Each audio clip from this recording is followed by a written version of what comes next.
Every deck is made for standing on, but there's only one that's always had a way of standing out. So if you're looking to bring more style, comfort, and creativity to your life outdoors, call on the brand that's known for making the most in outdoor living. From decking, railing, and lighting to furniture, fencing, and framing, at Trex, we're engineering what's next in outdoor living. To learn more about all of the outdoor solutions Trex has to offer, call 1-800-289-TREX or visit Trex.com. That's TREX.com. Getting you up and going on a Tuesday. Glad you're with us. Golic and Wingo, ESPN Radio, ESPN News, presented by Progressive Insurance. All phone guests join us on the Shell Pennzoil Performance Line. Mike Golic Jr., Trey Wingo here with you. Guys, welcome back. How was your weekend bender at Notre Dame? It was a good time. Notre Dame Day this past weekend. And Mike What is Notre Dame Day? Notre Dame Day is essentially a 29-hour telethon to remind you to give your hard-earned money back to Notre Dame to help build awesome stuff like the new stadium edition. Because I feel like every day on this show is Notre Dame. Well, so that's why I'm trying to figure out what the difference is. We're not raising money every day like we did out there. We're raising money for ourselves every day here. Mike and I got to do some studio work for a couple hours there, and then I got to pick a sandwich that will be on a menu out at a restaurant at Notre Dame. I got to pick a sandwich. Some of the students made a sandwich we did it Iron Chef way, where it was secret ingredients that they had to make a sandwich in 2 minutes. And Mike and I did curling. Well, hey, welcome to the club. Welcome to the curling club. I beat you to it. Did that at the Super Bowl. You did. You and Larry Fitzgerald. Elfitz. There you go. It's a ball. I mean, it is so much fun to do. Yeah. And obviously it's so in the news with the men winning the gold medal at the Winter Olympics, but it was a ball to do. I was nervous because you said it's kind of hard to do. Yeah. We didn't find it that hard. We did sweep the one time where we got winded. That was my point. Yeah, it is a workout. It is a workout. Yeah. The sweeping will get you, but once you get past the initial part of it, it's one of those sports where the barrier to entry is not much. Like, you can go out there and turn this into a beer. Like, it's a great winter beer league sport. Yes, it is. Because it's not very difficult to get through. But once you've gotten through that barrier, all of the nuance and the touch and creating the spin, those are all the difficulties of this. But you can go out there and curl we did. Oh, it was a lot of fun. I heard you say it, and I wanted to make sure I get your reaction to it, because when you're sweeping, I mean, that is a workout. Well, it will take the wind out of you. When you said it was hard, I wasn't sure which part you said was hard. Well, because all of it was hard for me because I'm not an athlete. The actually pushing of the stone. There we go.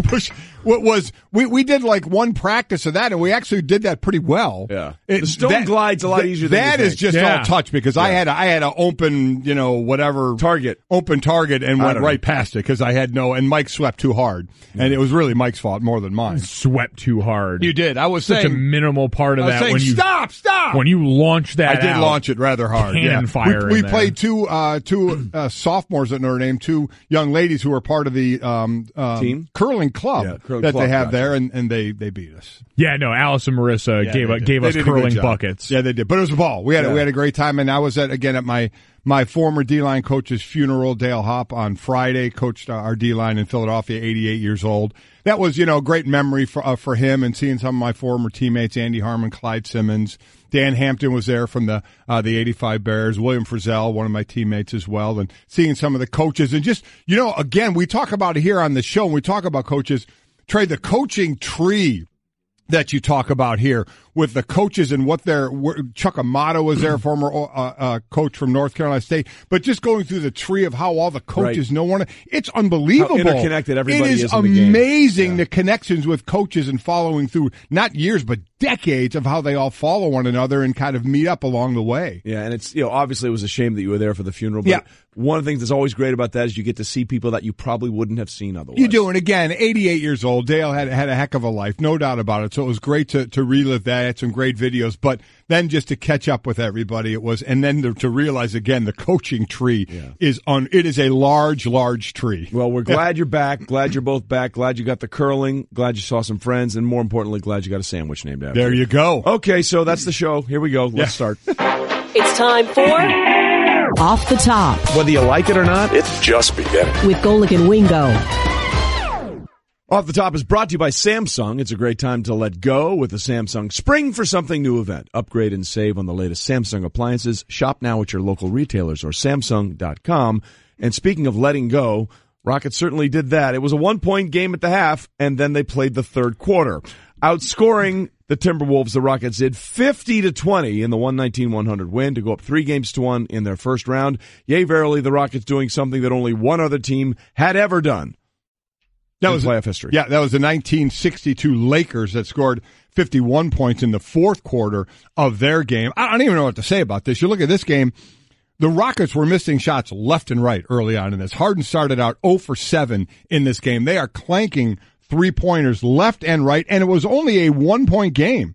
50-49, the Rockets were up at halftime, and then that third quarter happened, 50-20. They outscored them. They're hitting everything, and that's what you do. You're shooting threes, you're volume shooting, right? You're just throwing them up there. They ended up with 432 three-point attempts last night, or 53. Or whatever. It felt like that way for Minnesota. They ended up with 43. They ended up 16 of 43 last night. They averaged like 42 a game, but they were missing early, and then James Harden out of his mind in that third quarter. Well, and that's the difference, right, is the volume, because both teams percentage-wise, I think the Rockets were 37% and the Timberwolves were 36% from beyond the arc. So efficiency-wise, you weren't much different, but Houston sticks with their plan. Houston made 16 of them, Minnesota made 8. So there's a difference. 8 times 3 is how much? 24. Don't worry about it. Anyway. 24. So the point being is you stick with that plan and you very clearly see this is the world we live in. Like, I hear Charles and Shaq on the TNT halftime show all the time lamenting especially the bigs that refuse to go down there and post up. Karl Anthony Towns had one of his better games of the series, especially in that first half, was going down on the block, was taking advantage of mismatches, and it all got completely erased by guys that were much more proficient from beyond the arc.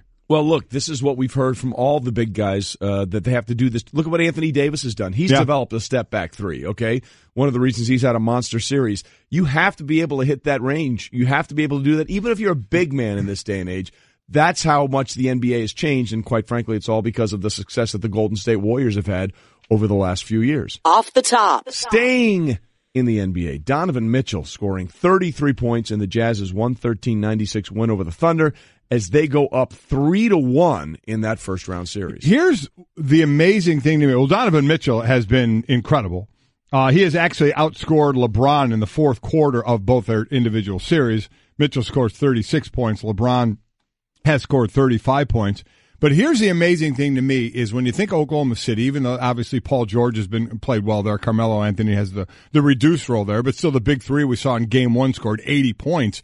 Then they've lost the next 3. In the fourth quarter of games 2, 3, and 4 in this series, Donovan Mitchell has outscored Russell Westbrook 32-5 in the fourth quarter. In fact, Russell Westbrook has only taken 5 shots in the fourth quarter. This is the most attacking guy there is in the league. This is a guy that just wants to rip your head off and be so aggressive and attack. He's taken just 5 shots in the fourth quarter in those 3 games and scored just 5 points. Mitchell just so outplaying him in the fourth. And I think he went 2 straight games without taking a shot in the fourth quarter in this series. What's a shot? Let alone many shots, which necessitate the use of a shot rack. I was about to say, I think when you take a shot, you've had too many shots to begin with. Come on, that's we know what that's from. Gun rack. There you go. Look at you. I'm proud of you guys. We didn't have to get too obvious with that one. There you go.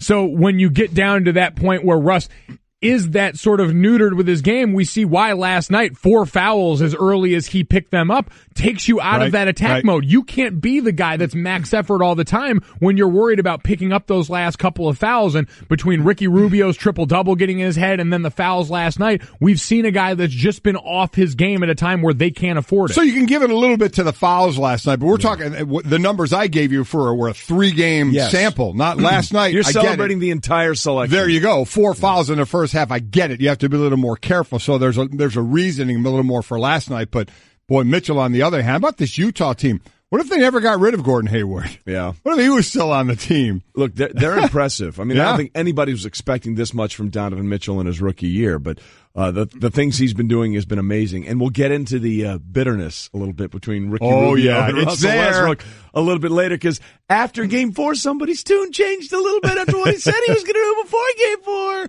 Very interesting. We'll get to that a little bit later. And the clock is running, and now I'm going to make sure we hit the timer before we move on to the next subject. There it is. Off the top. We continue. And so do the Caps.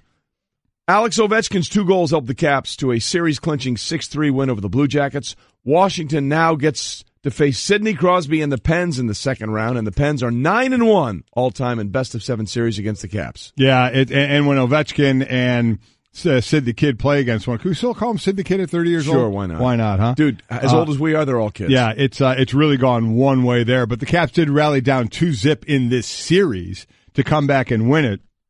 But Ovechkin, the only positive he has against the Penguins is he's outscored Sidney Crosby 40-30 in their head-to-head meetings since both entered the NHL back in 2005. However, everything else has been one-sided. The Penguins have beaten Penguins and Capitals in playoffs with Crosby and Ovechkin. This will be the fourth time the Penguins won, 2 of them in 7, 1 of them in 6. We'll see what happens here. In fact, every time the Penguins won a Stanley Cup, even before these two guys, they have eliminated the Capitals along the way. So let's see if the Capitals can. We've been waiting for them to try and get over this hump. Yeah, the good luck Chuck of modern NHL hockey. But this is a big step for them coming back as much as they did at a time where we had waffled on the Caps year meme for the entirety of this series now. But for at least another round, their fans can breathe a sigh of relief before DC Sports eventually crush their souls like always. Well, I mean, there are certain things you expect in life, and that is one of them.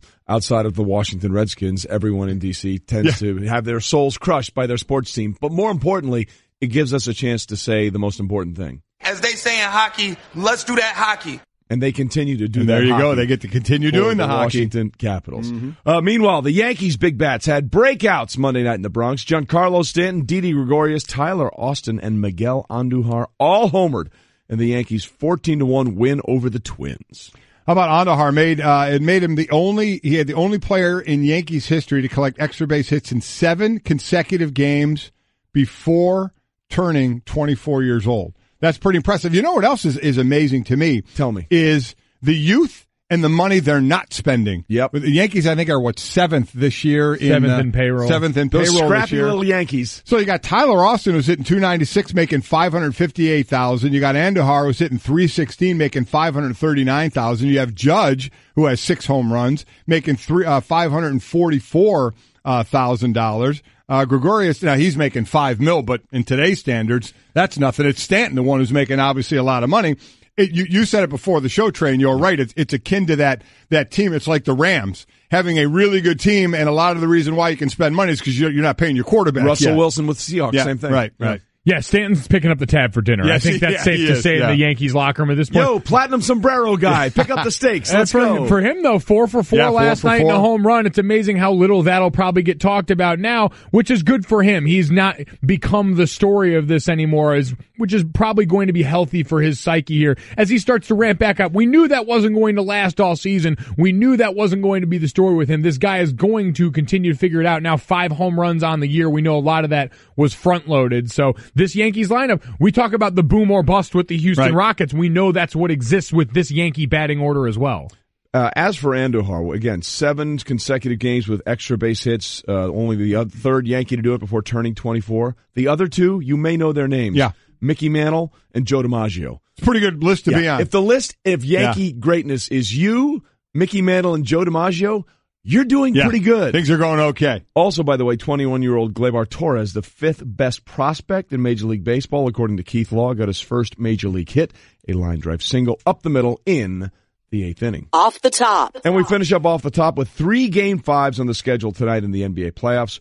Warriors and 76ers are each 1 win away from moving on, while the Bucks and Celtics are tied at 2 apiece. That Bucks, I mean, some of these got pretty darn interesting. Bucks and Celtics going to 2 games apiece and what's happening now. But the Celtics have won 9 straight Game 5s at home when a best of series has been tied 2-2. You know, Jaylen Brown has scored 30 points twice in this series. The youth on this team, and again, I keep saying where they're going, where the 76ers are going. 76ers are going. Ben Simmons needs, a few points, 11 assists and 7 rebounds. If they get a win tonight to average a triple-double, first time since, a guy named Magic Johnson. So pretty nice company there. And the 76ers, what they've done because this has been a close series through 3 quarters. Then they have actually just absolutely destroyed Miami in the 4th quarter. They've been finishing really strong. And it's been one of the chippier series we've seen, which is saying a lot because this playoffs in general has had a lot of bad blood to it.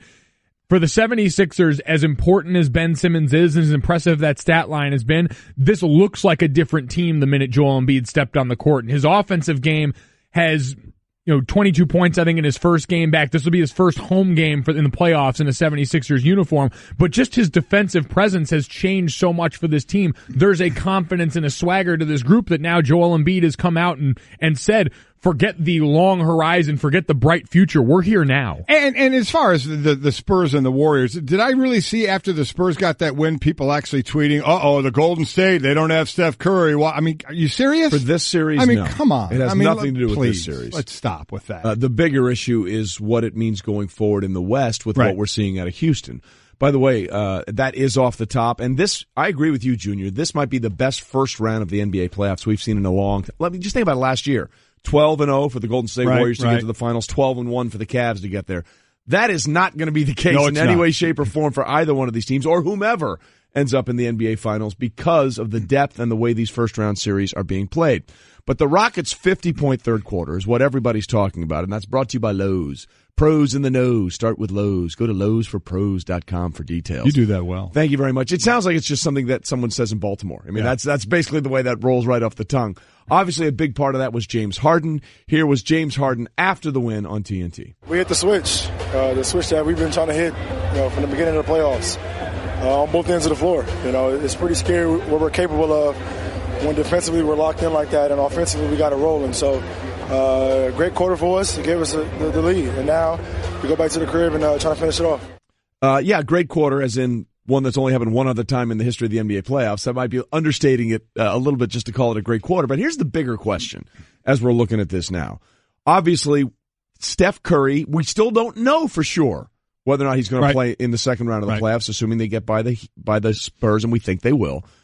Do we feel a little more confident now about the Rockets maybe being the team coming out of the West with what they've been able to do and what the Warriors have sort of not been able to do? Well, I think as long as Steph is back, I'm still favoring Steph. If Steph doesn't come back until that series, I'm still favoring Golden State. Okay. I just am, because they can score a lot of points as well. Now, Houston's defense has improved, but have they improved enough to stop, Golden State? They've had some pretty good matchups through the season, but I still give the edge.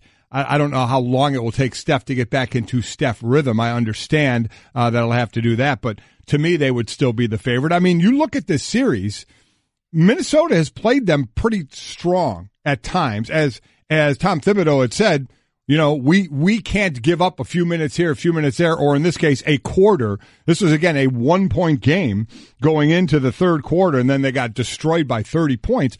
And as far as what did Houston do different, they just started making shots. They were getting wide open threes early in this game and just missing them. Again, Harden was 0 for 7, and the rest of the guys were missing as well. Then they started hitting them. That's what they do. They take a lot of threes. You shoot 37%, but you make 16 of them because you take 43, and you're putting up some points. Well, you also have guys whose better is just better. Harden goes for 22 in that quarter, 7 for 10, all 10 shots contested. This is a guy who just went out and showed you why he's been an MVP conversation guy for the last 3 years, why he's going to win it this year, and why Steph Curry and the Warriors are always equally as dangerous, because this is the model for both teams. The reason people are a little scared by Steph Curry and them is Steve Kerr comes out the other day and says Steph's not coming back anytime soon. That quote kind of rattled people. The same way we talked about the lack of confidence when Mike D'Antoni comes out and says we haven't really found our rhythm since we clinched that 1 seed. So you start thinking, is this going to be the same old Rockets playoff run? Well, they found their rhythm. There's no question about that. And to your point, Senior, the idea that rhythm came against a defensive-minded coach like Tom Thibodeau, that was soul-crushing. We gave them everything. This is a very explosive team, so we've had 2 really bad quarters. You can't do that against them. Paul and Harden, they were a load. Have to take a look at the film and see what we can do. So here's the question. What do you take out of a film like that? What do you take out of the idea of giving up 50 points? Do you just say, hey, let's not even worry about it because it's just one of those things that happen? He talked about they played 2 bad quarters, basically. So the question then becomes, do you want to deep dive and analyze? Let's look at that third quarter and see what we did wrong, or just say, don't even bother and let's just put it behind us and try and go forward. Well, I think you see if there are any specific situations that presented itself that you can learn from. Stop James Harden from that step back three. Oh, wait, no one has done that all year. Well, yeah, and if it comes down to that, and only you and that coaching staff know when you look back on it, if there's anything that's been a season-long coaching point, that's been a series coaching point that you mixed out on. But I've been a part of some teams where the coaching staff has just looked at a situation like that and said, let's take this film and let's throw it in the trash because we know going into the next game, they're not going to do that specific thing again. They've got capability to get them close to that, but they're not going to go for 50 and a quarter again. And the beauty of what we do is we can jump ahead. Think of the next round potential matchup and how the teams are playing. Houston, what they're doing, playing Utah with Donovan Mitchell out of his mind. And Golden State, if you still don't have Steph Curry, but playing New Orleans and what they're doing with Anthony Davis, holy smokes. So it's been a really good first round. I agree, but man, I'm looking forward to that second round already. We're not even there yet. This is exactly what we all wanted out of the NBA playoffs because the last 3 years it's sort of been SOP, standard operating procedure. You can say whatever you want. It's going to be Golden State and it's going to be Cleveland in the finals. You can't say that with the great certainty. I mean, look, it might still be that way, but it is going to be a struggle, it appears like, for either of those teams to get there, unlike the layup drill that it's been the last few years. Maybe the Timberwolves coaching staff should just take a page out of Tony Sparano. Remember the former Raiders head coach? When he got the job, he took a football and just buried it. Yeah. Buried it. We're just going to bury this, and it's going to be done and behind us. And I think they went on to win none games after that. So it didn't work. Didn't really work. But, hey, do whatever you want. Just try and move on, Tom Thibodeau, from what happened in the third quarter because there ain't nothing you can do about it now. Hey everyone, Mike Golic here. Support for the Golic Wingo podcast comes from our friends at Rocket Mortgage by Quicken Loans. Chances are you're confident when it comes to your work, your hobbies, your life. Rocket Mortgage gives you that same level of confidence when it comes to buying a home or refinancing your existing home loan. With Rocket Mortgage, you can apply simply and understand fully so you can mortgage confidently. To get started, go to rocketmortgage.com/Mikes. Equal housing lender, licensed in all 50 states, NMLS consumeraccess.org number 3030. Decking, railing, lighting, furniture, fencing, framing. At Trex, we make the most in outdoor living because you deserve to get more from your life outdoors. So why not start bringing your ideas to life now with the brand that's engineering what's next? To learn more about all of the outdoor solutions Trex has to offer, or to find a local retailer or a certified Trex Pro deck builder near you, visit Trex.com. That's TREX.com. Golic and Wingo on ESPN Radio and ESPN News, presented by Progressive Insurance. All phone guests join us on the Shell Pennzoil Performance Line. And let's be honest, reminding you, we will be live this Thursday and Friday from Arlington, Texas for the NFL Draft, brought to you by DXL, the best XL fit. Hundreds of brands. DXL, the destination for XL. Looking forward to being down there with the bus, the Golic and Wingo bus. Absolutely. It'll be a lot of fun. Good time for you to get a cold with, you have much to do. It's been brutal. It started last Thursday when I did the show, and then I had to do the schedule release show, and come back again in the morning. And thanks. Yeah. Thanks, Germs. So now you only have to do our show, and you have to do the entire draft. Thanks, Germs in the air. Way to go. So we'll look forward to that as we get continuing going to the draft. And again, it'll be a lot of fun. We'll have a lot of draft talk coming up in just a little bit. Mm-hmm. But again, sticking with the NBA playoffs, it's funny how one game can change your tune. Okay, so Ricky Rubio had the amazing triple-double in Game 3. And Russell Westbrook made it certain that, Ricky Rubio's going to do that once, but no. There's only one person that has the triple-double, and that's me. I'm here for all of them. That was Russell Westbrook. This is what he had to say after Game 3 and before Game 4. I'm going to shut that shit off next game, though. Guarantee that. Guaranteed. Gonna shut down Ricky Rubio. Shut it down. You can run and tell that. And not going to do that again. Mm-hmm. And to be fair, he did not have another triple-double. He did not. 13 points, 6 rebounds, and 8 assists. Yes, he did. Got him. But you know what else he was? He was also plus 22 when he was on the floor. Yep. And Russ was minus 14. So I guess you could make this a victory in the literal sense for Russell Westbrook. Right, didn't get another triple-double. He's going to shut that down. Right. No question about it.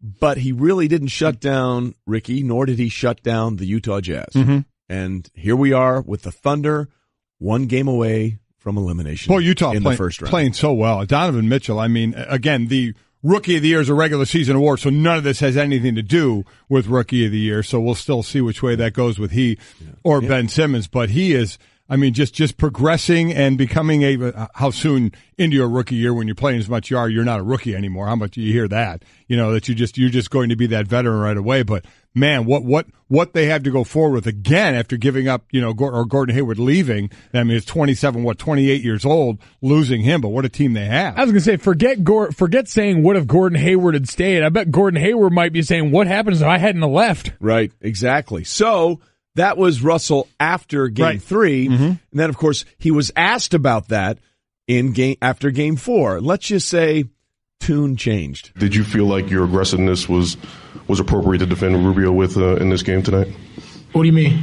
In the sense that you picked up 2 fouls pretty early in terms of the aggressiveness you were using on him, and well, it's not about me or him. Let's get past that. We done with that. Okay, so let's sum it up. We're done with that, but you brought it up. Let's sum it up. After Game 3, he went out of his way to say, "Oh, it is about me and him," and I'm going to shut that down right away. So again, this is what he said after Game 3. I'm going to shut that shit off next game, though. Guarantee that. And then when he was asked about it, this was what he said after Game 4. Did you feel like your aggressiveness was appropriate to defend Rubio with in this game tonight? What do you mean? In the sense that you picked up 2 fouls pretty early in terms of the aggressiveness you were using on him, and well, it's not about me or him. Let's get past that. We done with that. Okay, I guess we're done with that. Times change. Did hurt though. Picking him and having 4 things fouls. move pretty fast around here, Mike. Yeah, life comes at you fast. 4 fouls in the first half. That's going to be life at you pretty fast for that game. 4 fouls in the first half and getting chirped by Mitt Romney when it happens. Yeah, that is life dealing you a pretty rough hand the last couple of games. Do we have a problem with the Mitt Romney look? Oh, I mean, I feel like that's pretty widely accepted that you don't put the jersey on over the button-down shirt. That's what he had going. He was courtside for the game last night, Mitt Romney, in Utah. And when Russ picked up that 4th foul, he looked over at him from the sideline and he held up the 4. He gave him the foul there, gave him a little chirp, while wearing the international sign for I can't hoop at all. The minute you put the jersey on over the button-down shirt, you have alerted everyone in your vicinity that you are not in the business of getting buckets in any way, shape, or form. I feel like, look, I didn't we see Mitt Romney box? Didn't he box somebody once? Did he? I don't recall that. I'm pretty sure he went into the ring. Mitt Romney feels like one of those guys that you could Photoshop into an old-timey bare-knuckle boxing poster and he would look right at home. Yeah. So I'm pretty sure he fought some exhibition match. Yeah, he fought like Evander Holyfield. That's right. Mitt Romney went up against Evander Holyfield in the boxing ring. Did he bite him in the ear? No, that had already been done. Okay. So you want to do that. Oh, man. We're looking at the video of this now, and it's a little, I'm not going to hit you, but I'm going to let you pretend. Could you imagine if Evander Holyfield wound up on him and took off on him? That looks like Mayweather McGregor.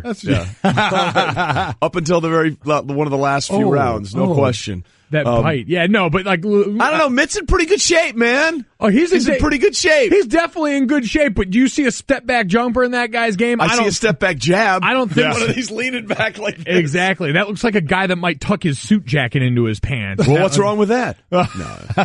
You want to keep everything in control. You can't have any loose fabric. Either way, it was all working for him in Utah last night. It certainly was. Taking that 3-1 lead, three games in a row. Donovan Mitchell absolutely taking over in this one. And I'll say it again, Russell Westbrook disappearing in the fourth quarter. If you want to say again, hey, it's not about him and him. Right, it's not about them. But this is about Russ. Yeah. And Russ being the man on that team, even though he has more help this year, and Russ being the aggressive one. I mean, isn't that why we love him? We love that stare. We love that look. We love that anger out of him. We love that aggressiveness all the time. Now, 4 fouls in the first half is going to take some of that away. But in 3 games, in the last 3 games, in the fourth quarter, being outscored 32-5 by Donovan Mitchell and only taking a few shots in those fourth quarters. I mean, I'm not sure what to look for there. That's very un-Russell Westbrook-like. I just don't know what we're supposed to do with Russ at this point, because we understand what his place historically is going to be with the accomplishment for the last couple of years. But outside of LeBron James, has someone had more iterations of a team around them, from having all of the help in the world to being part of one of the best NBA duos that we've had, to being a solo act, to now having a different grouping of players around him? And yet through all of that, we've seen him get close. We've seen them get near the mountaintop. We saw them get really close to maybe being on the cusp of something great when it was him and KD pushing Golden State in the Western Conference Finals. But now post that are his best days team success-wise behind him, because we've seen the individual accomplishment. We're already over that this year. And does the team change again? They get popped out in the first round. And Paul George, when it was all going well, was talking about, hey, I kind of like it here. And not so much maybe that first round exit. Is he going to be gone? So we're looking at another different team possibly. What did they say? They were all in for this season, right? And this season now comes down to one game, and apparently Paul George needed to be told that it's just one game left. Play like we played game one. I mean, they're just making tough shots. They're making big plays. You know, as Melo said, game 5 is obviously a must win, but I think us 3, this is what we want. Not necessarily be in this position, but to at this point give it everything we got. That's all it's going to take. Approach this game like it's game 7.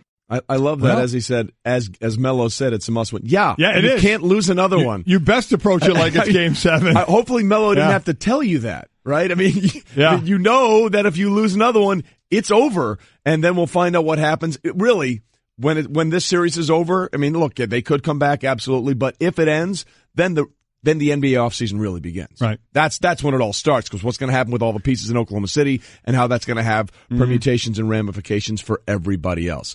We'll also obviously have some social media to dive into in the NBA. Plus, maybe some of that in the NFL as well. Some of the NBA pettiness maybe going over to the NFL side on social media.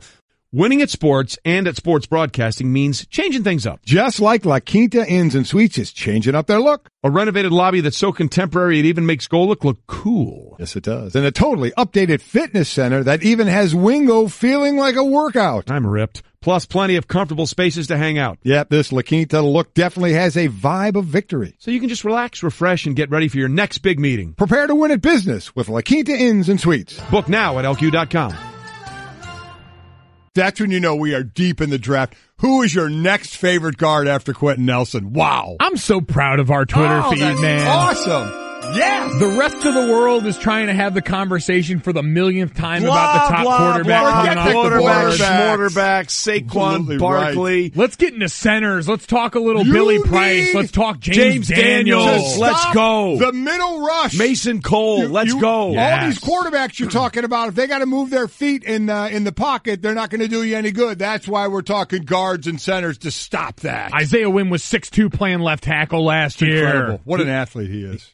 He played every single position on the offense. Love that kid. Love be strong. him. Again, versatile. November 18th, tore the labrum in his shoulder. Said, I'll just keep playing. And he just kept playing all the way through the college football national championship game. Right. Winning. Golic and Wingo on ESPN Radio and ESPN News as we are delving into straight talk. And, the other thing with straight talk, you got to be straight about your social media situation. Yeah, Kevin Durant seems to have stepped into it again. He liked something that he probably should not have liked, having moved through the burner accounts and all that kind of stuff already.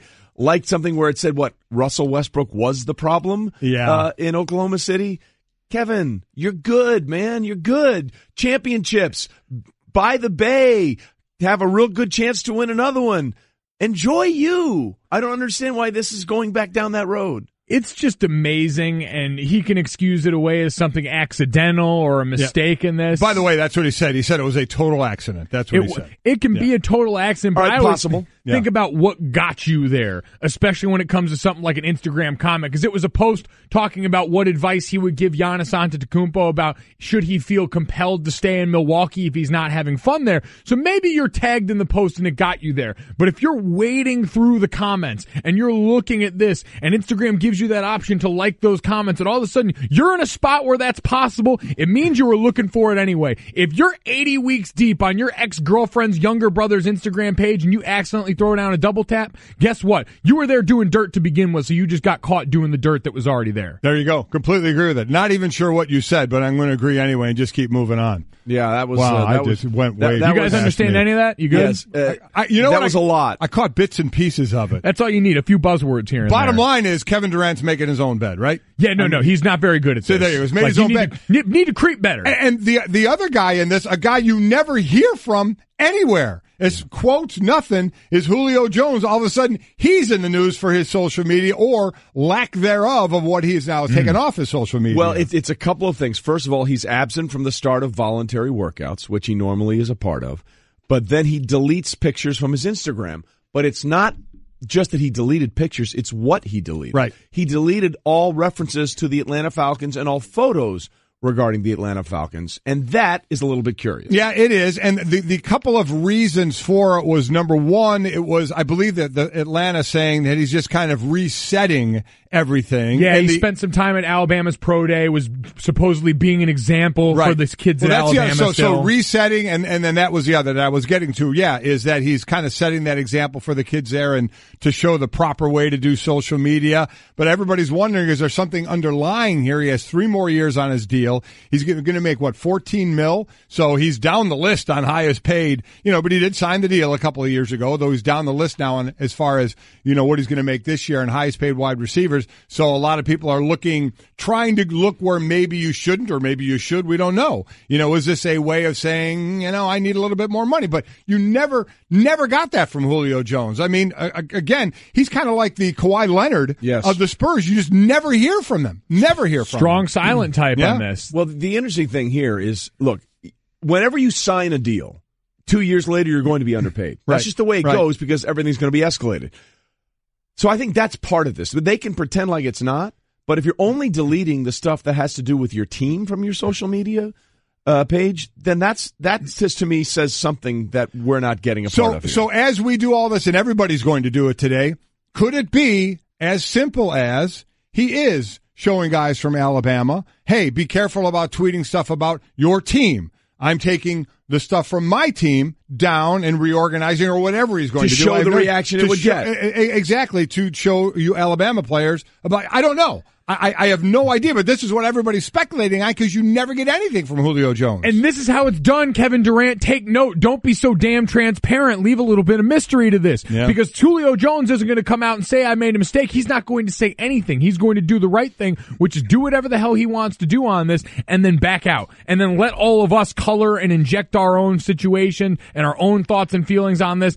It's going to be handled behind closed doors. Now, he let a little bit of that frustration out, and I'm sure part of that is calculated in this, but this is how you troll on social media. Not doing what Kevin Durant's doing, where it's obvious, where you're liking posts about the guy that you used to play with. Right. This is a little more, we don't know. Again, if you want to go the money side, the 5-year, $71 million deal, $47 guaranteed. But this year's average, he falls below Antonio Brown, Mike Evans, DeAndre Hopkins, Sammy Watkins, and A.J. Green. So I don't know if that has anything to do with it. He doesn't seem like the type that it would because of the deal he signed. He is getting $47 million guaranteed off that deal. So that because it's Julio Jones and because you don't hear a lot about him, all of a sudden this does raise an eyebrow to you. Step 2 now, start liking posts by other teams. Yeah. This is the formula, Julio. Quintoris Lopez-Jones got to be out here. Instagram, double tapping everywhere else. That is definitely Straight Talk, brought to you by Straight Talk Wireless, nationwide coverage on America's largest and most dependable 4G LTE networks. By the way, when we mentioned the fact that Mitt Romney was wearing the Utah jersey over the button down, we neglected the most important part. It was a Rodney Hood jersey. It was a Rodney Hood jersey. No longer participating with the Utah Jazz. Coming up, send him a deep jersey. dive at the top of the NFL draft with Giants GM Dave Gettleman. We'll discuss decking, railing, lighting, furniture, fencing, framing. At Trex, we make the most in outdoor living because you deserve to get more from your life outdoors. So why not start bringing your ideas to life now with the brand that's engineering what's next? To learn more about all of the outdoor solutions Trex has to offer, or to find a local retailer or a certified Trex Pro deck builder near you, visit Trex.com. That's Trex.com. Better than a triple shot of espresso. That'll keep you going. Smokes. Golic and Wingo on a Tuesday morning on ESPN Radio and ESPN News. We are presented by Progressive Insurance. All phone guests join us on the Shell Pennzoil Performance Line. You can get in touch with us at the 1-800-Flowers.com Twitter feed or give us a voicemail at 860-506-5505. That number once again, 860-506-5505. Mike Golic Jr., Mike Golic Sr. and Trey Wingo. Balance that headbanging music off with a little country occasionally. Right. You know we had a little Jake Owen yesterday. Jake Owen played yesterday. All right, okay. Jake Owen, of course, obviously a great country superstar. We had Marty Fish in here yesterday, among those with Marcus Spears filling in while you two were out gallivanting around South Bend. There you go. And come to find out that Marty Fish, by the way, is the world's most interesting human. He does have an interesting story, runs in doesn't an eclectic circle. Yeah. Jake Owen was the best man at his wedding. That's amazing. He was in Sergio Garcia's wedding. And he hangs out with Justin Verlander and Aaron Rod, all these guys. So he was at Sergio when Sergio wore his green jacket. Exactly. Right? Yeah, he was there. He was there. And he told the story. Cool. He told the story of, Sergio had an interesting run as the Masters defending champion. It all ended in the first round. Went on 15. He put 5 balls in the water. And Sergio and Fishy had been texting, and he said, hey, Marty said, hang in there, tough spot. And Sergio said, thanks, appreciate that. And then Marty tried to, lighten the mood a little bit and said, well, you did tell me those new wedges spun a lot. And Sergio responded, too soon, Fishy, too soon. Too soon. So Marty Fish, the world's most interesting man, but that's why I had a little country music on. Okay. Lots to get into, lots to talk about, and let us start with what's trending. And it starts with the Rockets outscoring the Timberwolves 50-20 in the third quarter, and they won 119-100 to take the 3-1 lead in their first-round series. Yeah, listen, this is all about volume shooting. You saw Houston early in this game absolutely just clanking threes, wide open. They move the ball around to get that wide-open three. They'll have an open mid-range jumper, and they'll pass it up to get the ball back outside, past the three-point line, and they were missing left and right. Harden started out 0 for 7, and then it was only a 1-point game at halftime until they outscored Minnesota 50-20 in the third quarter. James Harden had 22 points. Again, volume, 43 threes they take. They average, I believe, 42 a game, so they're right there. They hit 16 of them, not the greatest percentage in the world, but when you shoot enough and make that to get that percentage, you're getting a lot of points that way. And Minnesota has been kind of hanging in, but as Tom Thibodeau said, we just play poorly enough to give away a run like that, and that's a heck of a run. Or he said the Rockets played good enough. Like James Harden had the best, most concise synopsis. I didn't want me to say we scored 50 points. We locked down better on defense. We started hitting some of our shots in offense for that spurt, and this is the ceiling this team has. This is why we've been enamored with them all year, because we know this is the right hook they've got waiting for you. Well, look, the other thing here is Houston is being who they are, and that's being the Sam's Club of three-point shooters. Yeah. It's all about volume. Yep. Everyone has now played 4 games. The Rockets have taken 173 threes. The next closest team has taken 129. They've made 57. So Houston isn't even making their shots yet. They have the third lowest three-point shooting percentage so far, just under 33%, but they're taking more threes than anybody, and that in and of itself is giving them this cushion. So again, this is just the math that the Golden State Warriors showed us a few years ago. Right. What did GM Daryl Morey say? We are obsessed. Everything we do is about beating the Golden State Warriors, and they've just taken their formula and just multiplied it, and it's working, and they're not even hitting their shots yet. So that's the amazing thing going forward with what the Rockets are now 1 win away from closing out the Minnesota Timberwolves. Meanwhile, Donovan Mitchell put in 33 in the Jazz's 113-96 win over the Thunder as they're now up 3-1 in their first-round series over OKC. We keep talking about LeBron James and what he's kind of doing as a one-man show for Cleveland to even up their series with the Pacers. He scored 35 points in the fourth quarter. Donovan Mitchell scored 36. He's outscored LeBron in the fourth quarter. More importantly, for the series and actual head-to-head who he's playing against, he has outscored Russell Westbrook in the fourth quarter of the last 3 games, 32-5. Russell Westbrook in the last 3 games. Now, this last one you can understand because he had 4 fouls at halftime, so he had to be careful. But the last 3 games total, he's only taken 5 shots in the fourth quarter. I would say the most aggressive player in the NBA we all think of as Russell Westbrook. Being that, so non-productive in the fourth quarter to me is surprising. I think if you're looking at this playoff run so far and you look at the star performance that have really stuck out, I think right now you could put Anthony Davis maybe at the top of the heap with what he's pulled off. But then right behind it, I would say Victor Oladipo with the Pacers in that series and Donovan Mitchell. What Victor Oladipo and Donovan Mitchell specifically have done from those guard spots, how aggressive they've played and the load that they've shouldered for their teams and the edge they've given them in these series has been so impressive to start this off. And for Donovan Mitchell, we know it's the start to what he hopes is a long, storied playoff career. Yeah, and again, Mitchell doing things that have been just unbelievable in terms of what we've compared it to Michael Jordan. He again 110 through his first 110 points this series, fifth most in NBA history by a rookie, and the most since Michael Jordan did that. So very, very impressive on what he's doing. And then we got buckets and buckets and buckets today. 3 Game 5s on the way. In the NBA playoffs. The Warriors and 76ers, each one win away from moving on, when the Bucks and Celtics are tied at 2 games apiece. Yeah, what a series that's turning into as well. It's getting a little chippy at times. Jaylen Brown, the youth with Boston, is incredible. Scored 30 points twice in this series. The last Celtic player with 3 30-point games in a single postseason series. You got to go back to 88, and that was Kevin McHale. So that series, and not what Antetokounmpo was doing, the great tip-in he had with 5 seconds to go in the last game. And then for the 76ers, I mean, they've been fourth quarter. It's been pretty close between Miami. I think only a couple of points separates them through 3 quarters. Fourth quarter, I believe it's plus 46 for the 76ers and what they've done in that fourth quarter. You look at Ben Simmons. If they win this game, if he gets 11 assists and 7 rebounds, he'll have averaged a triple-double. He would join Magic Johnson as the only rookie to average a triple-double in a playoff series. And I have no real worries about Golden State and the Spurs, even though the Spurs took this one game. All of a sudden people started saying, oh, no. Who's good as Kevin Durant and Clay? They're going to be just fine. No, I think this is more about just the resolve of the Spurs, especially given the fact that Pop hasn't been on the court for the last 2 games, won't be on the court again for Game 5 in this series, but they've continued to go out and show the pedigree with that. The interesting one that you mentioned to me is Philadelphia, and now we start to weigh just how far we think this can go this year, because the one thing we've seen is this is an Eastern Conference that no longer has the same stranglehold on it at the top that it has. No, look, this is a very refreshing first round of the NBA playoffs. There's no way around it. Again, we'll keep saying this because it's so different. Last year, Golden State 12-0 to the NBA Finals. Cleveland 12-1. None of that is going to happen this year, especially since obviously they both lost games. Cleveland's lost 2 and Golden State has lost 1. Steph Curry's going to lose more. I mean, Golden State's going to lose more because Steph Curry's not back. And Houston's may be a better team. They may be a better team. I don't think any of us know who the best team is in the East right now. I'll ask you both right now. Yeah. Golden State and Houston meet in the Western Conference Finals. And Steph Curry has not dribbled the ball one time in the game. But he's come back for that series. He's ready to go. Ready to go for the beginning of that series. Who are you picking? I might take Houston.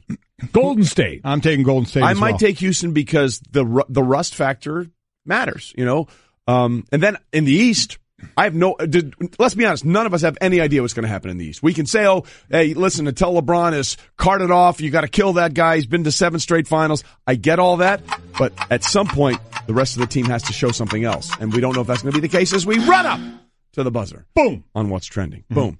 You know what else is trending? What's that? It's 2 days away from the start of the NFL draft, and we're excited about this. Give it to us. Just so people understand what we're talking about in historical context in this year's draft. There is the potential. Let's change it. It is very likely that 5 quarterbacks will go in the first round. It is possible that 6 might go in the first round. Mm-hmm. In the common draft era that goes back to 1967, we've only had 5 or more quarterbacks go in the first round twice. 6 in the vaunted class of 1983, which was really not so vaunted when you look at it. Yes, 3 Hall of Famers, but the other 3 not even close to the Hall of Fame. Champagne, Tony Eason, Ken O'Brien, and Todd Blackledge. On the other hand, you have Marino, Elway, and Jim Kelly. And then in 1999, we had 5. So that's what's happening, or what's going to happen, what we believe will happen Thursday, will have only happened twice since 1967. So it is a very interesting and historical draft from that perspective. And then what makes it even more interesting is the team that may not take a quarterback, and that is the Giants picking at number 2. Well, I think that's where it starts, because here's a couple of, and this is what you do around the draft, is speculation about everything. And to me, there are 2 things that should be in stone right now. Actually, a couple, maybe 3.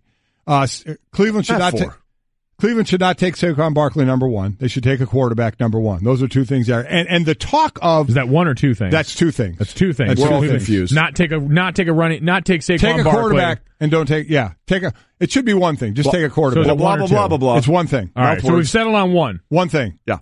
Take a quarterback number 1. All right. The other thing is, all this talk about Cleveland taking a quarterback at 1 and 4. Please stop. 3 words. Stop that now. Please just stop the ridiculousness of trying to justify why you would do that. It shouldn't be done, and it won't be done, and there's no reasoning to do it at all. So they're going to take a quarterback number one. They have to take a quarterback number That's one. The only way you would take Saquon Barkley number one if you were the Cleveland Browns, if you gave up the rest of your draft and traded up to take the number 2 pick as well. If you're picking 1 and 2 in the draft. Then you would take Saquon number 1. The old 1-2 punch. And a quarterback number 2. But I don't think that's going to happen either, which goes back to Trey's point. The draft starts at 2. Correct. Cleveland's going to take Sam Darnold or Josh Allen, depending on who you talk to, blah, blah, blah, blah, blah. And then it starts with the Giants. What are they going to do? Pick someone, trade back. That's where it's going to get so interesting. Is that number 3 on the list? Are we at 3 now here? I've lost count now. I never should have put myself in that box. The list format was suspect for that really to begin was. with. I should have just started listing things. The Giants as a skeleton key is the most notable point of the draft, and to Dave Gettleman and the credit of the rest of that organization, it's been shrouded in enough mystery about where they could go with this pick based on what they've said and put out there, and that's really what this time of year is about. I heard a cut from Adam Schefter that really indicated what this week in particular is about. It is about misinformation being introduced. It's about lying. Out lying. Let's be clear about that. I think Sean Payton has gone out of his way to say none of these quarterbacks are good because I think he wants to take Lamar Jackson as the eventual heir apparent to Drew Brees. And now you have the Giants who sit at number 2. And you can make a very compelling argument that they should take a quarterback at number 2 because Eli Manning is on the back 9 of his career, might be on the 17th tee for all we know. But they're entertaining the idea of not taking a quarterback, or are they? Because this is what GM Dave Gettleman talks about, whom Mel Kiper said yesterday on our air was the best player in the draft, even though he would never take him in the first round, running back Saquon Barkley. Here's GM David Gettleman on Saquon. I'm not going to lie. He's a tremendous talent. You put film on, and Penn State's, a defensive guy, and if they're playing Penn State, you end up watching Saquon. Saquon's very gifted and talented. He's one of those guys that my mother could have scouted. She could have figured that one out. Oh, so all right. So he's the love is thick for Saquon, but then he takes it one step further, talking about the position of the running back. I think the devaluing of the running back is really a myth. Okay, you have a great running back, he immediately makes your quarterback better, your offensive line better, and your passing game better. And all of that may be true, but Mike, you and I came to the same conclusion, Mike Sr., to the same conclusion listening to this before the show. This sounds to me like Dave Gettleman is saying, hey, he's the best player in the draft. We may take him at 2. If you want to hit him or somebody else, you might want to give me a call. You might want to have my phone ring. Here's the thing. I don't believe anything anybody says at this point about anybody. Liars. And the other thing he says that I completely agree with is the devaluing of the running back. I think is as long as that running back can catch the ball out of the backfield, I agree with that. The pure runner, I do think. That right now that's Leonard Fournette, but that was Todd Gurley early on in his career. But then they started throwing him the ball more. Look at it, and I remember saying they have to make him part of the passing game. Saquon Barkley became that in Penn State last year as well, so he can catch the ball. Fournette's going to have to do that because I don't think you can just live on a guy carrying the ball 25 to 30 times a game. I know they went to the AFC Championship. A lot of that was based on their defense. He ran the ball really well, got nicked up a little bit, but you have to catch the ball out of the backfield. In that case, I feel that the devaluing of the running back is wrong as long as you have the multi talented running backs. Well, this is kind of like when we have MVP discussions and we debate what valuable means, because value in this case does have a few meanings. The value of having a good running back on your team is well noted. The middle of the field right now is the modern currency of the NFL, whether that's tight ends, running backs, whether on the defensive side it's middle linebackers that'll be much more in vogue in the top of the draft this year, those hybrid safeties that we've seen. There's value there, but value is also how much are you willing to pay and how much draft commodity are you willing to use on those positions. And so when you say value, there's value in having a great running back. There's value in what Philadelphia and New England have had in their backfields, but there's not draft value in that. You're not taking a guy this high in the draft. That's the devaluing of the running back everyone's talking about. But to your guys' point, that's the smoke and mirrors of this situation, because I don't think New York really wants to take him that high. Let's take it one step further. Okay, you're right with everything that you just said. But we had 2 running backs go in the first round last year. Leonard Fournette at number 4 and Christian McCaffrey at 8. And they both played fine. They did. They played very well. Fournette ran well. McCaffrey caught a lot of balls out of the backfield. Yeah. But there's no question that the 2 best rookie running backs last year came in the 3rd round. Right. Kareem Hunt and Alvin Kamara. So as good as you think Saquon Barkley is, are you willing to risk the number 2 overall pick in the draft for a guy you might get a comparable player later on in the draft as opposed to trying to This is the thing that most people don't understand.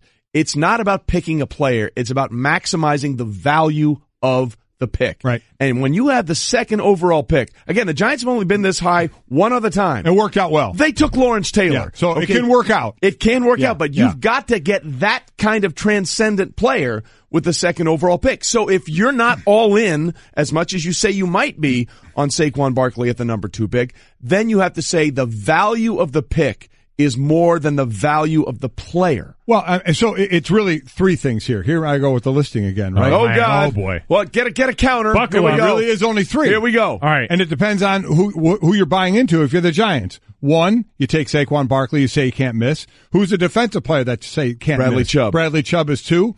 Or you trade it down and accumulate. Because and that's 3. Then that's it. Okay, we got it. I got it right. Gold, silver, and bronze. I thought about it in my head to make sure I was only going to say 3. On it. But this is based on the fact that they had the chance at 2, and they took Lawrence Taylor, and it couldn't have hit any better. So if you get a can't-miss guy, and you know you need a running game, but we keep saying you need a running game, you need a dynamic running back who can run the ball and catch the ball out of the backfield, what he can do for that offense.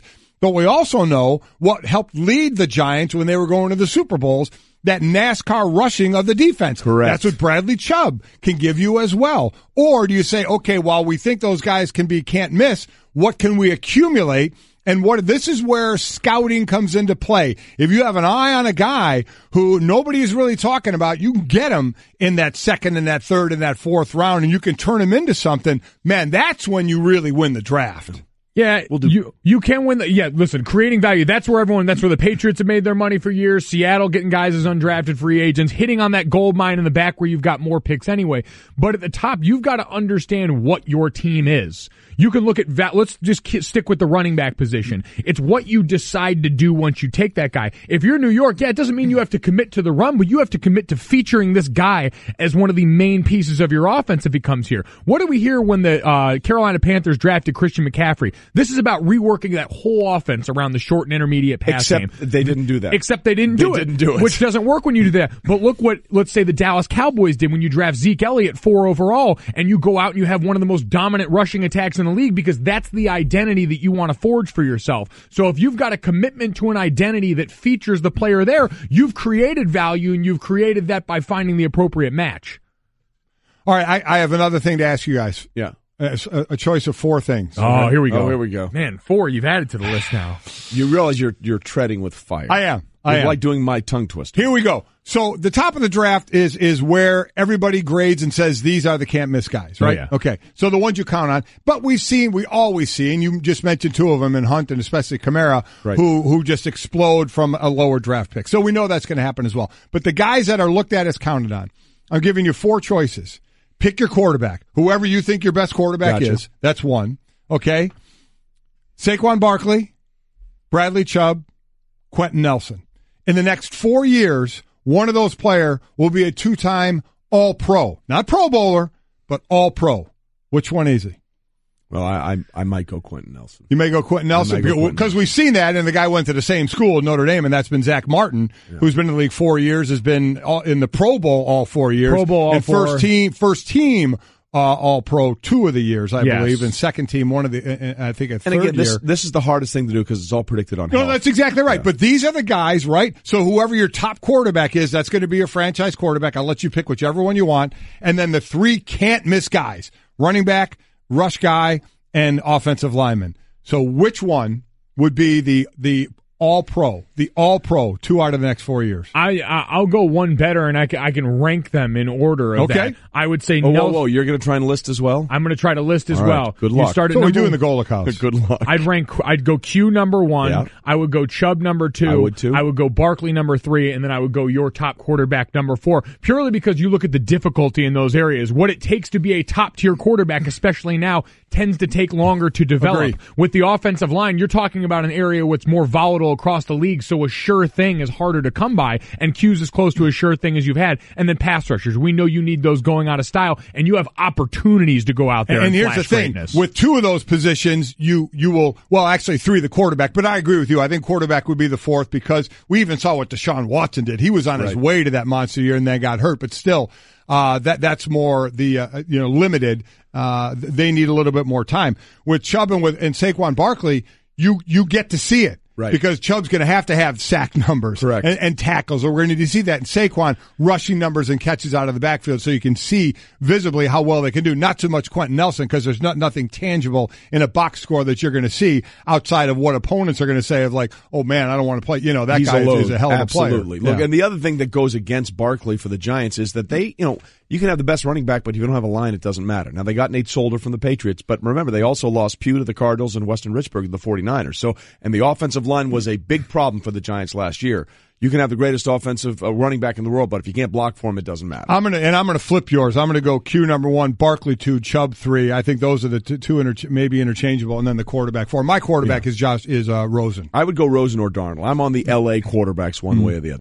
Hey everyone, Mike Golic here. Support for the Golic Wingo podcast comes from our friends at Rocket Mortgage by Quicken Loans. Chances are you're confident when it comes to your work, your hobbies, your life. Rocket Mortgage gives you that same level of confidence when it comes to buying a home or refinancing your existing home loan. Rocket Mortgage is simple, allowing you to fully understand all the details and be confident you're getting the right mortgage for you. To get started, go to rocketmortgage.com/Mikes. Equal housing lender, licensed in all 50 states, NMLS, consumeraccess.org number 3030. Every deck is made for standing on, but there's only one that's always had a way of standing out. So if you're looking to bring more style, comfort, and creativity to your life outdoors, call on the brand that's known for making the most in outdoor living.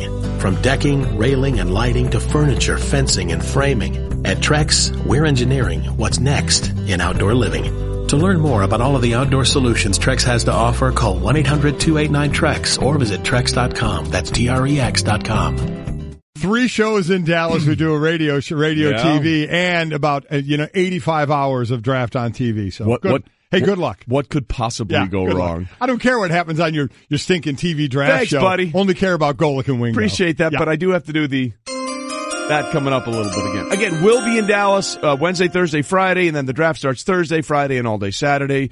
And hopefully I'll have something left in the tag for Monday morning. We'll get to that and all the draft stuff a little bit later, but Tim McMahon, our ESPN.com NBA writer, joins us on the Shell Pennzoil Performance Line. Get the feeling of being rewarded with gold status at Shell with the Fuel Rewards program. Download the Fuel Rewards app, join, and start saving 5 cents a gallon today. Look, it'd be easier if we didn't have all these damn commercials. No, we like the commercials. Let's be clear. We love the commercials. What are you saying? What are you, Satan? Stop it. I don't know what was wrong with me. Tim was there last night. Tim, it was a 1-point game at the half between Minnesota and Houston, and then the 50-point explosion. How quiet was it by the end of the third quarter in Minnesota? I tell you what, that was absolutely amazing. It's funny, Mike D'Antoni was talking the other day about how the Rockets really haven't played well, not just in the playoffs, but since they clinched the top overall seed. He said they hadn't found their rhythm. Well, they found their rhythm at halftime, and it was just, James Harden absolutely took the game over, and then it was like he was just taking turns with Chris Paul, and it was kind of the epitome of what they'd kind of done all season long. It took them 14 quarters, but they finally found their rhythm in the playoffs. And Tim, this is nothing more than their shots just started falling, correct? There was nothing magical about them changing in the offense, was there? D'Antoni took credit. He said it was all about adjustments. Sure. Absolutely. What, the ball adjusting in the air to go in the hoop? Or just shooting more? Yeah, right. Now, and obviously he was kidding. He was joking about that. No, look, the part of the beauty of the Rockets' offense is its simplicity. They very rarely call plays. They run a lot of pick and roll, but really a lot of it is just, they set screens just to get switches, and whoever has the best one-on-one opportunity, the best isolation opportunity, whether it's Harden or Chris Paul, they go to work. And, man, they went to work in the third quarter. And it was funny, Harden started off 0-7 in the first quarter, and it looked like, might be another one of those nights. And then, like you said, suddenly in the third quarter, the shots started falling, and once he kind of got in a rhythm, it was over. Tim McMahon with us, ESPN.com NBA writer. Yeah, there was a little bit of rhythm, but Tim, the amazing thing to me is It's really just about how many shots they're taking for Houston right now. Everybody's played at least 4 games in the playoffs. They've taken 173s. Nobody else has taken more than 129. They're only making them at a 33% clip. So imagine how good Houston can be if they actually start making their normal amount of threes. Yeah, and that we saw that in the second half last night, and really, the other thing is they played great defense in that third quarter, and that's the thing that Paul and Harden actually were emphasizing after the game is, the shots started falling, but they were able to get out and run. They were able to kind of play downhill because they were getting stops, and when they get stops, that's what they're able to do. They're able to get out in transition. They're able to. Obviously, those two guys are going to draw a lot of attention, and when that happens, the ball's going to move. And this is a team that they're going to shoot 40, 50 threes in a game, and like you said, typically they're going to hit in the high 30s, and the math's not that difficult. When that's the case, it's a lot of points.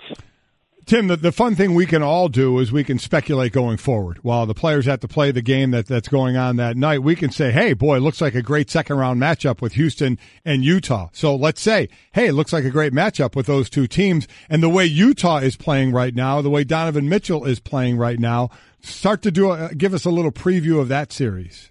Yeah, and look, when you talk about the Jazz, obviously Donovan Mitchell has been spectacular, but really – that team turned its season around with defense. Rudy Gobert being, I think he's going to be the defensive player of the year, deservedly so. Quinn Snyder does a great job coaching that team, and they didn't have a lot of success against the Jazz during the regular season, but obviously you look at what the Jazz have been over the last 3 months now, and it's interesting. I mean, they're a team that forces teams into taking tough shots. Gobert shuts down the paint. That makes it a lot easier for the rest of the Jazz to really contest 3-point shots. And the Rockets, Daryl Morey, his whole kind of genius system, along with D'Antoni, is they don't take many mid-range shots, and that's what the Jazz try to force teams to do is to take tough mid-range shots. So it'll be a real interesting matchup there. Now, I was also in the building the night that James Harden scored 56 points on the Jazz and just hit step-back three after step-back three. And sometimes, with a guy like Harden, it doesn't matter what you're trying to take away.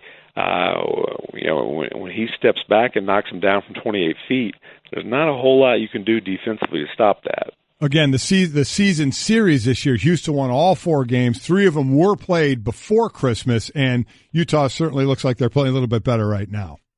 Yeah, no question. And that's really why when you look at the season series, the Jazz, since January 24th, only the Rockets were a better team in the league record-wise. Before that, they were 9 games under 500. So, you could only tell so much when the Jazz really were two completely different teams. Again, one of the best teams in the NBA, and but before that point, a team that really kind of had to find itself, and Gobert missing time, and really with the Jazz, the other thing is Ricky Rubio has morphed into a completely different player. He struggled early in the season big time. Over these last 3 months, he's been absolutely spectacular. And, teams are going to dare him to beat him with his 3-point shot. Over the last, month or 2+ months of the regular season, he was a 44% 3-point shooter, which, I'm in Minnesota right now. There's people here that absolutely would not believe that. No question. Look, Ricky Rubio's game flowing much like his locks are underneath that trucker baseball cap he wears after every game. Tim McMahon works for ESPN 103.3 in Dallas. We'll be there tomorrow. We appreciate that. Tim, thanks for joining us this morning on what was an interesting game between the Rockets and the Minnesota Timberwolves. Thanks, Tim. Thanks, Tim. Thanks for having me, guys. So, again, do you feel it's? I just feel a little more like it's going to be a really bumpy road for Golden State. I'm looking forward, as I said. I just want to see it. To the first round and how good it's been. I'm salivating at the second round. These matchups. New Orleans, with what they've done already and how good Anthony Davis looks against Golden State, maybe still sans Steph Curry, and then Houston and Utah, do not be fooled by the 4-0 wins for Houston in the regular season over Utah the way they're playing right now. Boy, it sets up for a couple of great matchups. Yeah, I think they were 30-6 down the stretch of the regular season. Utah been was fantastic, or 29-6. One of those, I think it was 29-6 down the last 35 It's a great games. first round that I should just be enjoying, and I'm already looking forward to those matchups. This is why we can't have nice things. You're always looking ahead. Let's just live in the moment. Live in the moment. Yes. Be present. Be present. I'm with you. Winning at sports and at sports broadcasting means changing things up. Just like La Quinta Inns and Suites is changing up their look. A renovated lobby that's so contemporary it even makes Golic look cool. Yes, it does. And a totally updated fitness center that even has Wingo feeling like a workout. I'm ripped. Plus plenty of comfortable spaces to hang out. Yep, this La Quinta look definitely has a vibe of victory. So you can just relax, refresh, and get ready for your next big meeting. Prepare to win at business with La Quinta Inns and Suites. Book now at LQ.com.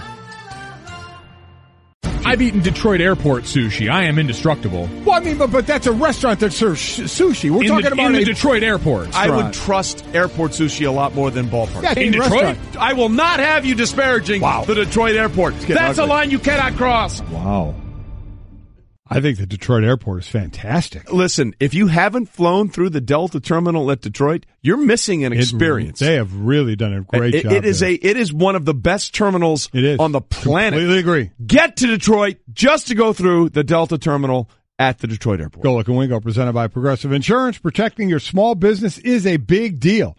Cover what you've worked so hard for. Visit ProgressiveCommercial.com. All right, Golic and Wingo with you on ESPN Radio and ESPN News, presented by Progressive Insurance. All phone guests join us on the Shell Pennzoil Performance Line. And, Mike, sometimes you go out on that limb, and sometimes that limb breaks. Yep. And sometimes that limb is as sturdy as you could possibly imagine. Uh-huh. And you were on a sturdy limb the other day because there was the story that Adam Schefter had last week where it was not yet clear 100% whether or not Tom Brady would return. And to Adam's credit, he talked to people on all camps. Yeah, he did. And they said no one had said whether or not Brady was coming back.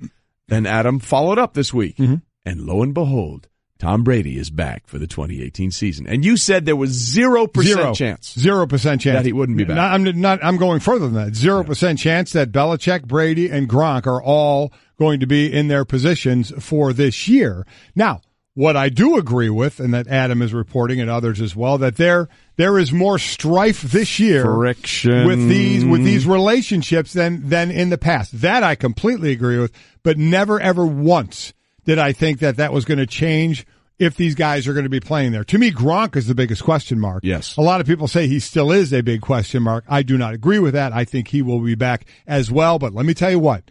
The dude is entertaining. He certainly is. He was appearing somewhere for a dirt bike contest? Dirt bike. He was wearing all like the Monster Energy drink, like a helmet and shirt and all that. It was unbelievable. Doing a presser for dirt biking. Yeah. And here is Gronk, dirt bike, whatever. Yeah. As dirt bikers say, let's do that dirt bike. Let's do that dirt biking. Here was Gronk talking to reporters in full dirt bike mode. Are you playing with the Patriots this year? Status is doing really great. I've been riding dirt bikes. I've been training really hard.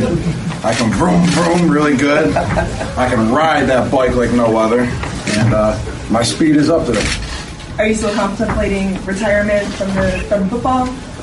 Depends how my racing skills go today. I think I can be ready. Two things there. One, is it just me or did he sound a little bit like two-time U.S. Open and our golf analyst Andy North there for a second? Did he sound a little bit like Andy North there? That was bizarre. And secondly, Gronk all about that dirt bike. Oh, you have to watch. Gronk is so entertaining. He turned because every question, obviously, was about whether he was coming back, and he turned them all back into dirt biking somehow, some way. There are two things that are can't miss, in my opinion. Whenever Gronk is talking, and listening to Barkley, Shaq, Ernie, and Inside the Kenny, NBA show. It's gold. With Ernie and Kenny trying to talk serious basketball and Shaq and Charles doing anything but, it is pure gold. So those are two things I can't miss. But Gronk in the whole Monster Energy drink thing and talking about dirt biking and spinning every question back to dirt biking was classic Gronk. Love that guy. Love him, and he will be. Patriot fans, fear not. He will be your tight end this year. Well, 0% chance he won't be. I think there's much more of a concern about Gronk. And again, I go back to what happened right after the Super Bowl. I know you do, but I don't believe anything after a Super Bowl. Well, but again, it was a discussion that happened before the Super Bowl. I know. And what was he before? He was still nicked up, still hurting, and then he got stung again. So he's gone through 3 back surgeries.